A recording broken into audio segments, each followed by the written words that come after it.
حضرت سیدنا سفیان ثوری رضی اللہ تعالیٰ عنہ سے منسوب ہے کہ آپ سے کسی شخص نے یہ سوال کیا کہ خلیفہ راشد حضرت امیر المؤمنین عمر بن عبدالعزیز افضل ہیں یا امیر معاویہ افضل ہے؟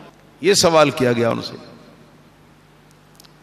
جب یہ سوال کیا گیا تو انہوں نے فرمایا کہ سنو، امیر معاویہ جس گھوڑے کے اوپر سوار ہو کر رسول اللہ صلی اللہ تعالی علیہ وآلہ وسلم کے ساتھ جہاد میں تشریف لے گئے، وہ جو لوگوں کے زمین کے اوپر چلنے کی وجہ سے گرد و غبار اٹھتا ہے، تو جو غبار نیچے سے اٹھ کر آپ کے اس گھوڑے کے ناک کے نتنوں کے اندر جمع ہو گیا تھا.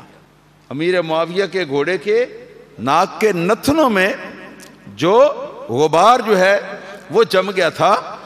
فرمانے لگے کہ وہ غبار عمر بن عبدالعزیز رضی اللہ تعالیٰ عنہ جیسے بے شمار لوگوں سے وہ غبار بھی افضل ہے. تم تو امیر معاویہ کے بارے میں سوال کرتے ہو.